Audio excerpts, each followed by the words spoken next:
Hello students, welcome to our current affair class. In today's session, we will discuss some important current affairs of 13 September 2024. तो आज हम 13 सितंबर 2024 के कुछ important current affairs discuss करेंगे जो किसी भी एग्जाम के पॉइंट ऑफ व्यू से काफी इंपॉर्टेंट करंट अफेयर्स हो सकते हैं। सो स्टार्ट करते हैं आज का session. In today's session first we will discuss some important international news. तो कुछ अंतर्राष्ट्रीय समाचार हम डिस्कस करेंगे। कोई भी इंटरनेशनल अपॉइंटमेंट होता है, कोई भी कमेटी की मीटिंग्स होती है तो उससे रिलेटेड जो न्यूज बनती है वो डिस्कस करेंगे। Then we will discuss some national news, कुछ राष्ट्रीय समाचार हम डिस्कस करेंगे, कुछ बैंकिंग और वित्त समाचार, सम इम्पोर्टेंट डिफेंस रक्षा रिलेटेड जो डिफेंस से अगर कोई न्यूज आ रही है, कोई साइंस एंड टेक्नोलॉजी में कोई न्यू इनोवेशन हुआ है उससे related news, some sports events, खेल समाचार, important days news, important appointment and resignation, अभी रिसेंटली किसी का अपॉइंटमेंट, किसी की नियुक्ति हुई है या इस्तीफे से रिलेटेड समाचार, रैंक एंड रिपोर्ट्स, और लास्ट में हम देखेंगे समरी। सो ये आज के हमारे टॉपिक्स होने वाले हैं। सो स्टार्ट करते हैं अपनी class. The image used in our slide deck are for educational purpose only. We respect the intellectual property right of the original creator and honor of these images. If you are the owner of any of the image used in this deck and have any concern or issue, please contact us at sathi@iitk.ac.in and we shall remove the images. हमारे slide deck में उपयोग की गई छवियां केवल शैक्षणिक उद्देश्य के लिए हैं। हम इन छवियों के मूल रचनाकारों और मालिकों के बौद्धिक संपदा अधिकारों का सम्मान करते हैं। यदि आप इस डेक में उपयोग की गई किसी भी छवि के मालिक हैं और आपको कोई चिंता या समस्या है तो कृपया sathi@iitk.ac.in पर संपर्क करें और हम छवियों को हटा देंगे। सो हमारी पहली न्यूज है इंटरनेशनल न्यूज। सो अभी मोहम्मद बिन जायद अल नहयान जो अबू धाबी के क्राउन प्रिंस हैं, उन्होंने भारत की यात्रा की थी। 9 से 10 सितंबर तक वो भारत में रहे थे। द्विपदीय यात्रा थी जहां पे प्रधानमंत्री नरेंद्र मोदी जी ने इन्हें इनविटेशन दिया था और ये इनकी पहली भारत की आधिकारिक यात्रा है। तो उन्हें वरिष्ठ मंत्रियों, यूएई सरकार के अधिकारियों, एक बड़े व्यापारिक निधि मंडल के उच्च स्तरीय प्रतिनिधिमंडल द्वारा साथ दिया गया था। 2024 में 9 सितंबर को पीएम मोदी ने नई दिल्ली के हैदराबाद हाउस में क्राउन प्रिंस के साथ द्विपक्षीय बैठक की और 10 सितंबर को क्राउन प्रिंस ने मुंबई, महाराष्ट्र में भारत यूएई व्यापार मंच में भी भाग लिया।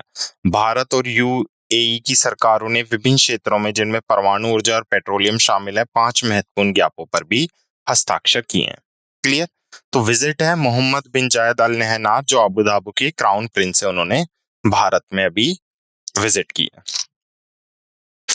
Next is also international news. एक एक्सरसाइज है जो ज्वाइंट मिलिट्री एक्सरसाइज है नजहा फोर्थ। नजहा फोर्थ किस किस के बीच में जनरली ये कंडक्ट कराई जाती है? ये इंडिया और ओमान के बीच में कंडक्ट कराई जाती है, जो इस बार 13 से 26 सितंबर तक कहां पर चलेगी? ओमान में चलेगी। तो आपको नाम याद रखना है, नजहा फोर्थ ज्वाइंट मिलिट्री एक्सरसाइज है, फ्रेंडली एक्सरसाइज है जो इंडिया और ओमान की आर्मी के बीच में होती है और इसे 13 से 16 सितंबर तक किसके बीच में चलाया जा रहा है? कहां पर चलाया जा रहा है? ओमान में। इसकी जो शुरुआत है वो भारत और ओमान के बीच 2015 में हुई थी और ये बारी बारी से, लास्ट टाइम इंडिया में होता, इस बार ओमान में और अगले साल फिर इंडिया में होगा। इस वर्ष भारत और ओमान दोनों 60 कर्मियों को भेज रहे हैं, जिसमें भारतीय टीम का प्रतिनिधित्व मैकेनाइज्ड इन्फेंट्री रेजिमेंट द्वारा और ओमान की रॉयल आर्मी का प्रतिनिधित्व फ्रंटियर फोर्स द्वारा किया जाना है। नेक्स्ट इज इस्पात मंत्रालय ने नई दिल्ली में ग्रीनिंग स्टील स्थिरता की ओर मार्ग कार्यक्रम की मेजबानी की। तो मिनिस्ट्री ऑफ स्टील ने grinning steel pathway of sustainability event की शुरुआत की है। तो 10 दिसंबर को इस्पात मंत्रालय ने दिल्ली के इंडिया इंटरनेशनल सेंटर के सीडी देशमुख हॉल में green steel pathway to sustainability कार्यक्रम की मेजबानी की। इस कार्यक्रम में जो बेसिकली चीफ गेस्ट रहे वो थे यूनियन मिनिस्टर एच.डी. कुमार स्वामी, जिन्होंने भारत में इस्पात क्षेत्र को हरित बनाने रोड मैप और कार्य योजना की रिपोर्ट भी जारी की है। उसके साथ साथ संजय सिंह जो पूर्व सचिव है इस्पात मंत्रालय ने, उन्होंने नेतृत्व और नवाचार हरित इस्पात संक्रमण को बढ़ावा देने शीर्षक वाली तकनीकी सत्र की अध्यक्षता की। इस कार्यक्रम ने इस्पात क्षेत्र में स्थायी प्रथाओं और नवाचारों पर भी ध्यान केंद्रित किया है। Clear? Next is a national news. ये रिपोर्ट से न्यूज है जिसको ministry of health and family welfare ने लॉन्च किया है। रिपोर्ट का नाम क्या है? Healthy dynamic of India 2022 and 23 report, जिसको न्यू दिल्ली में यूनियन सेक्रेटरी अपूर्व चंद्रा के थ्रू लॉन्च किया गया है। रिपोर्ट जिसे पहले ग्रामीण स्वास्थ्य सांख्यिकी के रूप से जाना जाता था 1992 से प्रतिवर्ष प्रकाशित की जाती है और देश के स्वास्थ्य सेवा बुनियादी ढांचे और कार्यबल के बारे में व्यापक जानकारी प्रदान करती है। यह 2005 से 2023 तक के स्वास्थ्य बुनियादी ढांचे और जनशक्ति डेटा की जांच और तुलना करता है, जिसे 2022 से 23 की अवधि पर विशेष ध्यान दिया गया है। रिपोर्ट को 2 पार्ट्स में डिवाइड किया गया है, जिसमें स्वास्थ्य सुविधाएं, जनशक्ति और जनसांख्यिकी संकेतों पर विस्तृत डेटा शामिल है और इसमें विभिन्न स्वास्थ्य सुविधाओं पर जिला स्तरीय जानकारी भी शामिल है। यह बुनियादी ढांचे और मानव संसाधन में अंतराल और कमियों की पहचान करके स्वास्थ्य देखभाल योजना और प्रबंधन के लिए एक महत्वपूर्ण उपकरण के रूप में कार्य करता है। Clear? Okay, first meeting of governing board of ANRF, अनुसंधान नेशनल रिसर्च फाउंडेशन। तो दिल्ली में पहली बार गवर्निंग बोर्ड ऑफ ANRF की मीटिंग कंडक्ट कराई गई है, जिसको किसने होस्ट किया है, किसने चेयर किया है? प्रधानमंत्री नरेंद्र मोदी जी ने। जो मीटिंग है उसका मेन फोकस है भारत का विज्ञान और प्रौद्योगिकी प्रदर्शन और अनुसंधान एवं विकास कार्यों के पुनः डिजाइन पर चर्चा करना। इसी के अंदर कई कार्यक्रमों की शुरुआत की गई, जिसमें परी हमने पढ़ा भी था, partnership for acceleration innovation and research और महा mission for advancing in high impact area जैसे शामिल है। उसके साथ साथ अगर मैं ANRF की बात करूं तो इसका उद्देश्य प्रमुख क्षेत्रों में भारत की वैश्विक प्रतिस्पर्धाओं को बढ़ाना और विकसित भारत 2047 के लक्ष्यों के लिए संरेखित करना है। फाउंडेशन की पहल कमियां सौर सेल, स्वास्थ्य प्रौद्योगिकी, स्मार्ट बुनियादी ढांचा और सतत कृषि जैसे क्षेत्रों पर भी केंद्रित है। Next is MCA notify competition act 2023 for M&A। तो मिनिस्ट्री ऑफ कॉर्पोरेशन अफेयर ने नोटिफाई किया है कि जो प्रतिस्पर्धा अधिनियम है 2023 उसके प्रावधानों में क्या की जाएगी, कुछ अमेंडमेंट किया जाएगा। तो संशोधन में डील वैल्यू, बेसिकली जो थ्रेशोल्ड है, reduce revive timeline for the competition commission of India, new exemption criteria for certain transaction शामिल है। उसके साथ साथ जो नियामक मंजूरी अब उन सौदों के लिए CCI से आवश्यक है जो 2000 करोड़ से अधिक है, यदि लक्षित इकाई के पास भारत में महत्वपूर्ण व्यवसायिक संचालन है। M&A लेन देन के लिए समीक्षा अवधि 210 दिनों से घटाकर 150 दिन कर दी गई है। 450 करोड़ रुपए से कम संपत्ति या 1250 करोड़ रुपए से कम टर्नओवर वाली संस्थाओं के लेन देन CCI की मंजूरी से मुक्त है। क्लियर? तो या तो 450 करोड़ से कम हो या 1250 करोड़ से कम टर्नओवर हो तो वो CCI से उन्हें एग्जेम्प्ट कर दिया गया है। Next is MSDE, ministry of skill development and entrepreneurship. अभी एग्रीमेंट साइन किया है उन्होंने स्विगी के साथ for logistic and upskill partnership.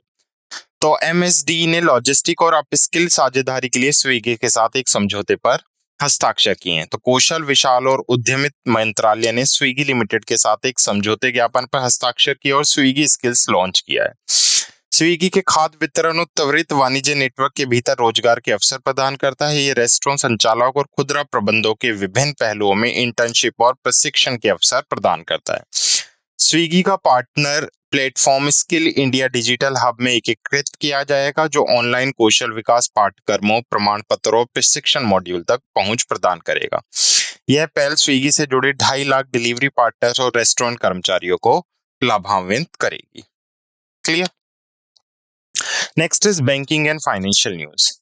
तो अवीवा लाइफ इंश्योरेंस ने एक न्यू इंश्योरेंस प्लान लॉन्च किया है, जिसका नाम क्या है? Aviva signature increasing income plan.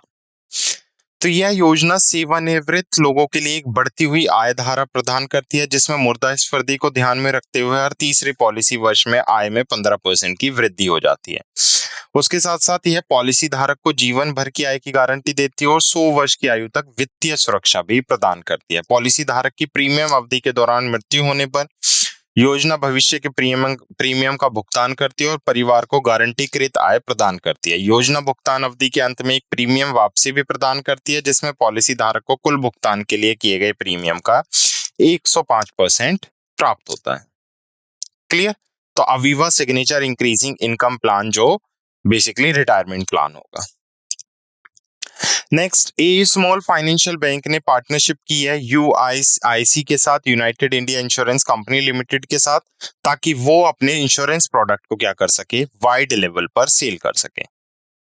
सो सिंपल है, एयू स्मॉल फाइनेंशियल बैंक की पार्टनरशिप हुई है United India insurance company limited to offer a wide range of general insurance solution. तो इस समझौते में मोटर बीमा, व्यक्तिगत दुर्घटना बीमा, फसल बीमा, संपत्ति बीमा, दुकानदार बीमा और साइबर घटना बीमा शामिल है। यह साझेदारी विभिन्न श्रेणियों में विश्वसनीय बीमा विकल्प प्रदान करने का लक्ष्य रखती है, जिससे यूआईआईसी के व्यापक नेटवर्क और एयू स्मॉल फाइनेंशियल बैंक के बढ़ते बुनियादी ढांचे का लाभ उठाया जाएगा। यह रणनीति साझेदारी एयू स्मॉल फाइनेंशियल बैंक के व्यापारिक समुदाय की सेवा करने और विकसित भारत में योगदान देने के लक्ष्य के साथ भी मेल खाती है। Next is also a banking and financial news. तो NTPC Green Energy and Suzlon Partnership for India largest wind order of 1166 megawatt. So Suzlon group ने NTPC ग्रीन इंडिया लिमिटेड के साथ एक पार्टनरशिप की है ताकि वो क्या कर सकें, भारत के सबसे बड़े पवन ऊर्जा ऑर्डर 1166 मेगावाट वाले बेसिकली ऑर्डर को बेसिकली जीत सके। तो परियोजना गुजरात के 3 स्थलों पर निष्पादित की जाएगी, जिसमें 3.15 मेगावाट की रेडियर क्षमता वाले S144 के 370 पवन टरबाइन जनरेटर शामिल होंगे। यह भारत में किसी भी सार्वजनिक क्षेत्र के उपक्रम द्वारा शुरू किया जाने वाला अपनी पहल का पहला प्रोजेक्ट है, जिससे 30 लाख घरों को बिजली मिलने की उम्मीद है। Next, competition commission of India. तो कंपटीशन कमीशन ऑफ इंडिया ने, जो भारत का प्रतिस्पर्धा आयोग है, उसने कुछ अप्रूवल्स साइन किए हैं 10 सितंबर 2024 को। तो उसी से रिलेटेड कुछ न्यूज है। तो सबसे पहले तो भारत के प्रतिस्पर्धा आयोग ने टाटा मोटर्स फाइनेंस लिमिटेड की टाटा कैपिटल लिमिटेड में विलय को मंजूरी दे दिया। मींस TMFL को अब किस में मर्ज कर दिया जाएगा, TCL में। TCL जो टाटा सन्स प्राइवेट लिमिटेड की सहायक कंपनी है, एकमात्र जीवित इकाई होगी जो उधार पट्टे पर देने, वित्त पोषण और वित्तीय उत्पादों के वितरण में विशेषता रखेगी। उसके साथ साथ जो भारतीय प्रतिस्पर्धा आयोग है, उसने डिक्सन टेक्नोलॉजी लिमिटेड द्वारा आदित्य इंफोटेक लिमिटेड के शेयरों की सदस्य और एल द्वारा L Dixon technology private limited के शेयरों के अधिग्रहण को भी मंजूरी दी है। तो ATDPL, AIL और DTIL के बीच एक संयुक्त उद्यम है जो ESS उत्पादों के निर्माण और असेंबली के लिए भी जिम्मेदार है। तो ये कुछ अप्रूवल्स हैं जो किसने दिए हैं, CCI ने अप्रूव किए हैं। Next is defence news. So अभी बेसिकली ये भी एक एक्सरसाइज है। भारतीय नौसेना का P-81 रॉयल ऑस्ट्रेलियन नौसेना द्वारा आयोजित एक्सरसाइज ककाडू 2024 में पार्टिसिपेट करेगा, जो कहां पर आयोजित की जाएगी, डार्विन ऑस्ट्रेलिया में आयोजित की जाएगी 7 से 20 सितंबर 2024 तक। तो आपको याद रखना है, रॉयल ऑस्ट्रेलियन नेवी आयोजित कर रही है एक अभ्यास जिसका 16वां संस्करण है, जिस नाम क्या है, ककाडू, जो कहां पर डार्विन में ऑस्ट्रेलिया में 7 से 20 सितंबर तक आयोजित किया जाएगा। भारत की तरफ से कौन सा नौसेना विमान जाएगा, P-81 विमान जाएगा, जिसको कैप्टन अजय कुंवर के नेतृत्व में अभ्यास में पार्टिसिपेट करेगा।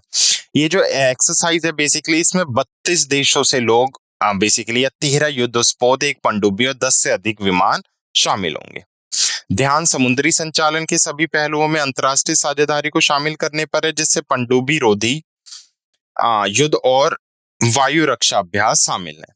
अभ्यास ककाडू का उद्देश्य राष्ट्रों की सशक्त सेनाओं के बीच संबंधों को मजबूत करना और अंतर संचालीय में सुधार लाना है। तो ककाडू याद रखना है 32 नेशंस के बीच में, जहां से इंडिया से कौन पार्टिसिपेट करेगा, P-81 रॉयल पार्टिसिपेट करेगा। Next is India US defence submit index S launch new web page to help investors. तो भारत अमेरिका रक्षा शिखर सम्मेलन इंडेक्स एक्स ने निवेशकों की मदद के लिए नया वेब पेज लॉन्च किया है, जिसका इंडेक्स एक्स वेब पेज नाम है। वेब पेज निवेशकों और स्टार्टअप के लिए कार्यक्रम, इससे उद्देश्य और साझेदारी के अवसर बेसिकली के बारे में जानकारी देने के लिए एक मंच प्राप्त करेगा, या बेसिकली एक मंच है। शिखर सम्मेलन, जिसे US India strategic partnership forum और स्टैनफोर्ड यूनिवर्सिटी द्वारा आयोजित किया गया था। इसका ध्यान सीमा पार रक्षा, नवाचार, पारिस्थितिक तंत्र को बढ़ावा देने पर केंद्रित होगा। उसके साथ साथ इंडेक्स एक्स पहले 21 जून 2023 को भारत और अमेरिका के बीच राजनीतिक और रक्षा साझेदारी को बढ़ाने के लिए शुरू की गई थी। Clear? Next is DRDO and Indian Navy successfully test vertical launch short range SAM off Odisha coast, which is short range surface to air missile. तो defence research and development organisation ने इंडियन नेवी के साथ मिलकर एक flight test vertical launch short range surface to air missile का भी क्या किया है, अनावरण किया है। कहां पर अनावरण किया है? चांदीपुर उड़ीसा में 12 सितंबर 2024 को लगभग 3 बजे के आसपास। तो भूमि आधारित ऊर्ध्वाधर प्रशिक्षण से प्रक्षेपित मिसाइल प्रणाली ने निम्न उड़ान उच्च गति वाले हवाई लक्ष्य को भेदा है। परीक्षण ने कई उन्नत विशेषताओं को मान्य किया, जिसमें बेसिकली निकटता, फ्यूज और सीकर शामिल हैं, जिनके प्रदर्शन की निगरानी radar, electro optical tracking system और टेलीमेट्री जैसे उपकरणों द्वारा की जाएगी। Clear? Next is also a science and technology news. तो रंगीनी मछली ऐप का शुभारंभ भारत के सजावटी मत्स्य पालन क्षेत्र के लिए एक मील का पत्थर बेसिकली। तो एक एप्लीकेशन लॉन्च की गई है जिसका नाम क्या है? रंगीन मछली। रंगीन मछली ऐप का पर्पस होगा जो भारत में फिश प्रोडक्शन करने वाले जो पेशे या मछली प्रेमी और पेशेवर हैं, उनको मछली से रिलेटेड बेसिकली नॉलेज और संसाधन के प्रकार में क्रांति लाई जा सके। तो यह पहल भारत के सजावटी मत्स्य पालन क्षेत्र में महत्वपूर्ण विकास को भी दर्शाता है। लॉन्च इवेंट भुवनेश्वर में ICAR केंद्रीय मीठा जलीय कृषि संगठन में आयोजित किया गया। तो रंगीन मछली याद रखनी है। मत्स्य पालन, पशुपालन और डेयरी केंद्रीय मंत्री श्री राजीव रंजन जी ने इसका बेसिकली इनॉग्रेशन किया है। Done. Next is sports news. FIH president तो तैयब इकराम क्या बन गए हैं? अभी इंटरनेशनल हॉकी फेडरेशन के सेकेंड टर्म के लिए प्रेसिडेंट अपॉइंट किए गए हैं। वे 2022 से ऑलरेडी 13वें नंबर के प्रेसिडेंट के रूप में काम कर रहे हैं और अभी उन्हें दोबारा से क्या किया गया है? री इलेक्ट किया गया है। तो अपॉइंटमेंट से है, स्पोर्ट्स से अपॉइंटमेंट से।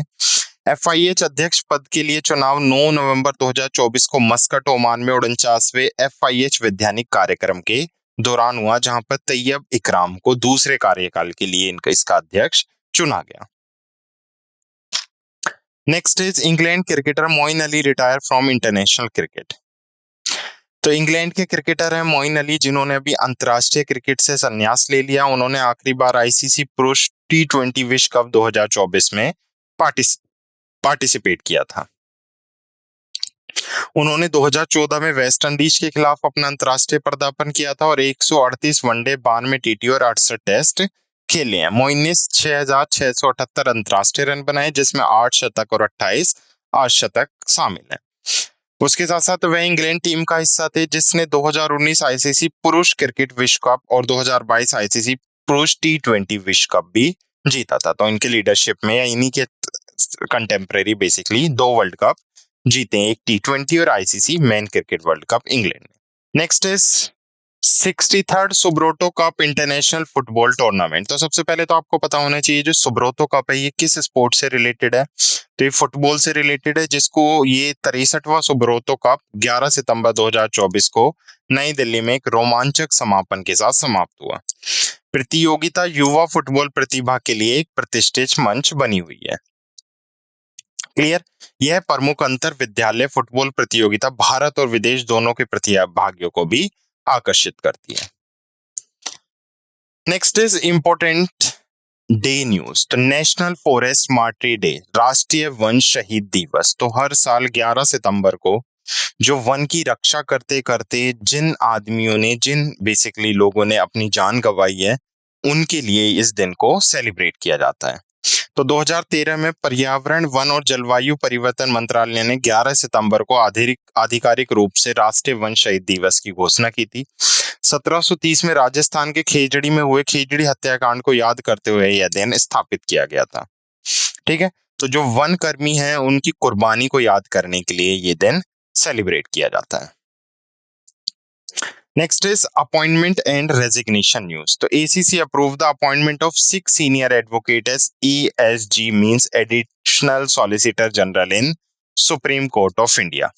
तो अपॉइंटमेंट कमेटी ऑफ इंडिया ने अभी क्या किया है? 6 सीनियर एडवोकेट्स को एडिशनल सॉलिसिटर जनरल अपॉइंट किया है सुप्रीम कोर्ट के अंदर। ये 6 पर्सन अपॉइंटेड कौन कौन से हैं? एस द्वारकानाथ, अर्चन पाठक देव, सत्यदर्शी, संजय ब्रजेंद्र चंद्र, रघुवेंद्र P शंकर, राजकुमार भास्कर ठाकरे या राजा ठाकरे के नाम से भी इन्हें जाना जाता है। ये 3 साल के लिए किए गए और अगले आदेश तक ये अपनी पोस्ट पर बने रहेंगे, जिस वजह से जो एडिशनल सॉलिसिटर जनरल हैं सुप्रीम कोर्ट में, उनकी संख्या बढ़कर कितनी हो गई है? 11 हो गई है। बेसिकली जो एएसजी है वो असिस्ट करते हैं solicitor general and attorney general of India को लीगल मैटर्स में। Clear. Next is rank and reports. तो Elon Musk to became world first trillion by 2027, Gautam Adani by 2028 according to 2024 trillion dollar club. तो Informa connect academy है जिसने 2024 के लिए trillion dollar club करके एक रिपोर्ट जारी की है, जिसमें इसने बताया है कि एलन मस्क 2027 तक वर्ल्ड के पहले ट्रिलियनियर बन जाएंगे। मस्क की जो कुल संपत्ति है 248 बिलियन डॉलर है और जो वर्तमान में दुनिया के सबसे अमीर व्यक्ति हैं। को इस मील के पत्थर को हासिल करने के लिए अपनी संपत्ति को औसतन वार्षिक दर से लगभग 110% बढ़ाने की आवश्यकता है। वहीं गौतम अडानी अडानी समूह के अध्यक्ष 2028 तक दूसरे ट्रिलियनियर बनने की उम्मीद है। उनकी कुल संपत्ति लगभग 123% की औसत वार्षिक दर से बढ़ रही है। क्लियर। उसके साथ अब फ्राइकोइन टनकॉय मेयर जिनकी कुल संपत्ति 85.9 बिलियन अमेरिकी डॉलर है, 2024 तक ट्रिलियनियर बनने की उम्मीद है, जिससे वे 2050 तक इस स्थिति को प्राप्त करने वाली तीसरी महिला में से एक बन जाएंगी। तो एलन मस्क 2027 तक फर्स्ट ट्रिलियनियर और गौतम अडानी 2028 तक बेसिकली ट्रिलियनियर बन जाएंगे। तो ये थी कुछ हमारी इंपॉर्टेंट न्यूज जो हमने कवर की 13 सितंबर 2024 की। Now let's quick revise the summary. सबसे पहले हमने इंटरनेशनल न्यूज देखी जिसमें हमने देखा कि 9 से 10 सितंबर तक अबू धाबी के क्राउन प्रिंस मोहम्मद बिन जायद अल नहयान ने भारत की यात्रा की। क्लियर। अल बेसिकली नजार फोर्थ एक एक्सरसाइज है जो भारत और ओमान के बीच में कहां पर कंडक्ट की गई, ओमान में कंडक्ट की गई। नेक्स्ट नेशनल न्यूज से हम लोगों ने देखा कि मिनिस्ट्री ऑफ स्टील ने होस्ट किया green steel pathway to sustainability event, जो कहां पर किया गया, न्यू दिल्ली में। उसके साथ साथ हेल्थ डायनेमिक रिपोर्ट बेसिकली पेश की है ministry of health and family welfares ने, और पहली मीटिंग कंडक्ट की गई गवर्निंग बोर्ड ऑफ ANRF, जिसको किसने लीड किया, PM नरेंद्र मोदी ने लीड किया। उसके बाद हमने बैंकिंग और फाइनेंस से कुछ न्यूज देखी जिसमें हमने देखा MCA notify competition commission act amendment. उसके साथ साथ हमने देखा MSDE ने एक MOU साइन किया है स्विगी के साथ ताकि लॉजिस्टिक एंड अपस्किल पार्टनरशिप को बढ़ाया जा सके। उसके साथ साथ AU स्मॉल फाइनेंशियल बैंक ने UICC के साथ पार्टनरशिप किया ताकि इंश्योरेंस प्रोडक्ट को और बढ़ाया जा सके। और NTPC ग्रीन एनर्जी और सुजलोन का आपस में पार्टनरशिप हुई है to make largest wind energy order of 1166 megawatt. Banking and finance में हमने CCI अप्रूवल्स देखे। उसके बाद हमने डिफेंस न्यूज में देखा कि ककार्डू एक्सरसाइज होस्ट की जा रही है रॉयल ऑस्ट्रेलियन नेवी के थ्रू, जिसमें भारत से P-81 Indian navy ship participate करेगा। उसके साथ साथ हमने इंडेक्स एक्स बेसिकली रक्षा शिखर सम्मेलन देखा। उसके साथ साथ DRDO और इंडियन नेवी ने एक short range Sam basically missile launch किया उड़ीसा कोस्ट से। साइंस एंड टेक्नोलॉजी में हमने देखा रंगीन मछली ऐप लॉन्च की गई है, जहां पर जो सजावटी मत्स्य पालन है उसके क्षेत्र में और विकास किया जा सके। स्पोर्ट्स में हमने FIH के सेकंड टाइम प्रेसिडेंट तैयब इकराम को देखा, वो दोबारा से रीअपॉइंट किए गए हैं। इंग्लैंड क्रिकेटर मोइन अली ने रिटायरमेंट ले ली और 63 सोब्रोटो कप इंटरनेशनल फुटबॉल टूर्नामेंट का समापन हुआ। इंपॉर्टेंट डे से नेशनल फॉरेस्ट मार्टरी डे, राष्ट्रीय वन शहीद दिवस देखा। नियुक्तियों और इस्तीफे में हमने देखा 6 senior advocate as SHG supreme court में अपॉइंट किए गए हैं। और रैंक एंड रिपोर्ट में हमने देखा कि एलन मस्क 2027 तक दुनिया के पहले ट्रिलियनियर बन जाएंगे। क्लियर। तो ये थी कुछ हमारी important news. I hope you like this session. Thank you.